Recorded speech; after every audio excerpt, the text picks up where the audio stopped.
Welcome to this explainer. The log is not the truth. Today, we're calibrating digital evidence in corporate investigations. We're going to look at exactly why we absolutely must verify machine data with the exact same rigor that we apply to human testimony. Let me ask you something right out of the gate. Are you trusting a digital log because it's inherently accurate? Or are you trusting it simply because it looks technical? This is a truly critical distinction, and it's one that governs the outcome of compliance reviews, security incidents, and really high-stakes legal decisions. We've got to approach this question with absolute clarity. All right, let's dive into the central evidentiary problem. It's really all about how we weigh declarations. In traditional investigations, we're basically trained to naturally distrust human declarations, right? A statement can be rehearsed, a spreadsheet can be scrubbed. We know instinctively not to trust a piece of paper just because it looks official.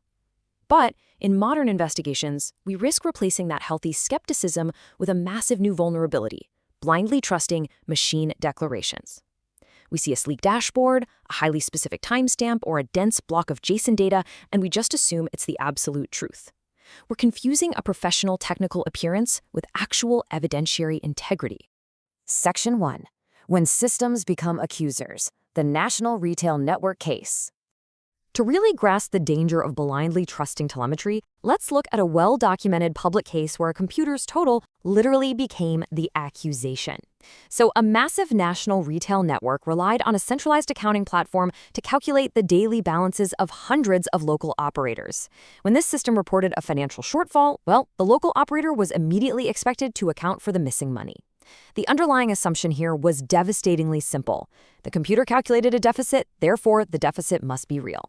Local operators were held strictly liable. We're talking debt recovery, dismissals, even prosecution. But years later, official reviews uncovered massive software bugs, calculation errors, and deep systemic defects. Literally, hundreds of cases had been aggressively pursued based entirely on flawed telemetry. So what's the crucial point here?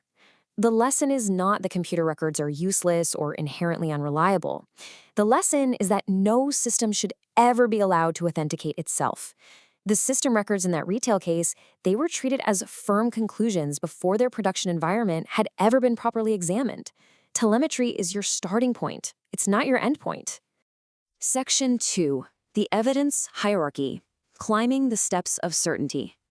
To avoid repeating those kinds of systemic failures, we have to recognize that telemetry only proves a very narrow set of facts.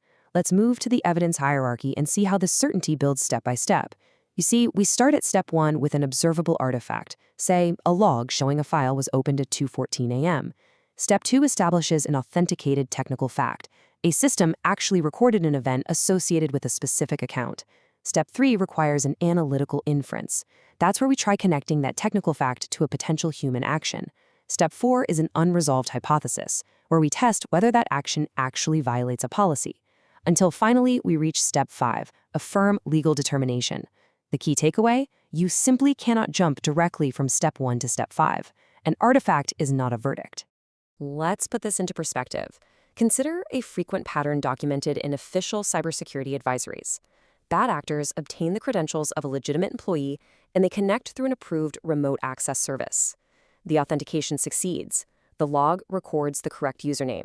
Now, from the system's narrow perspective, nothing is false here, but the username is merely an identifier proving a credential was accepted.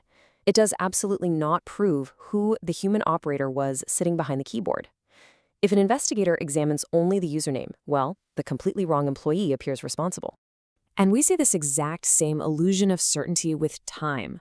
A timestamp like 02-14-37.492, that looks incredibly precise. Those 3 decimal places create this powerful impression of scientific certainty. But precision is not the same as accuracy, not at all. That timestamp might reflect a server in a completely different time zone. Or maybe it's the time the event reached the logging platform rather than when it actually occurred. Or maybe a local device clock simply lost synchronization. A clock can be highly precise and still be completely wrong.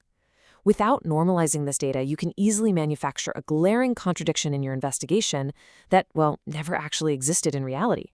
Section 3. The 5-layer log validation test, a framework for digital trust.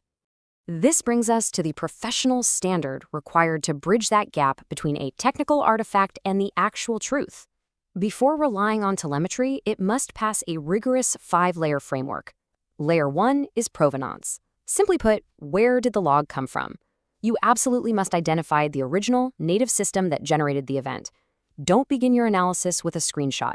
Don't use a manually prepared report.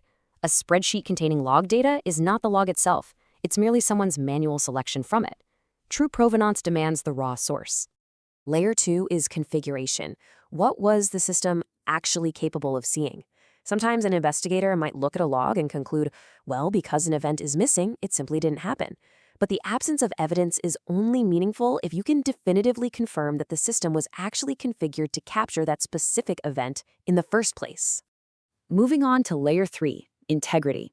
Ask yourself, could this record have changed? You have to establish whether those logs were cryptographically protected from modification during their generation, transmission, and storage. Think about it. If a single IT administrator can create, edit, export, and explain the exact same evidence without any independent oversight, that log lacks true integrity, no matter how technically sophisticated it might look on the surface. Layer 4 is attribution. This is the rigorous analytical separation of the account, the credentials, the device, and the actual human operator. As we established earlier with the remote access example, these elements are intimately connected, but they are absolutely not identical. A successful authentication identifies activity associated with an account. It doesn't independently establish who actually controlled the session. And finally, Layer 5 is corroboration. The strongest telemetry never stands alone. We need convergence across completely independent systems with different owners, different purposes, and different failure modes. And this brilliantly illustrates a common trap. 10 different dashboards do not equal 10 independent confirmations if they all just import data from the exact same original source. True independence comes from disparate provenance, not just sheer quantity. Section 4. Calibrating your next investigation. Applying the framework.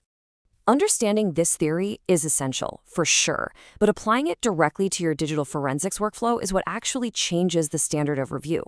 Now, what's really interesting about this matrix is how it practically protects our findings. When asked about the source of evidence, a weak answer is just saying, the dashboard. A stronger answer identifies the specific application and version. When asked about completeness, a weak answer lazily assumes no gaps. A much stronger answer actively documents the system's retention policy. When addressing modification, a weak answer just states only IT has access, but a stronger answer ensures hashes and admin activity are independently examined. This matrix doesn't slow down your investigation. Actually, it prevents false certainty from making your investigation disastrously expensive and fundamentally incorrect. All right, so to put this into immediate practice, here are 3 highly practical actions you need to take during your very next review. Number 1, always normalize and verify your time zones, taking careful note of the difference between event time and ingestion time. Number 2, never ever accept an export at face value. Trace the log's provenance all the way back to its native original record. And number 3, demand independent corroboration across entirely separate systems. You know, a log can certainly be stronger than a human declaration, primarily because it's generated close to the event without any narrative intent. But at the end of the day, it is still just evidence. It's not the ultimate truth. The responsible investigator doesn't ask the machine for a verdict. They force human and machine records to explain one another. The standard of scrutiny must remain completely symmetrical. If you demand provenance and corroboration from a physical, signed contract, well, you must demand it from a digital log. So I'll leave you with this final thought. If you reject unsupported human testimony, why are you accepting unsupported machine testimony simply because it arrived as JSON? Semvanski Labs and Research, Forensics over Fiction.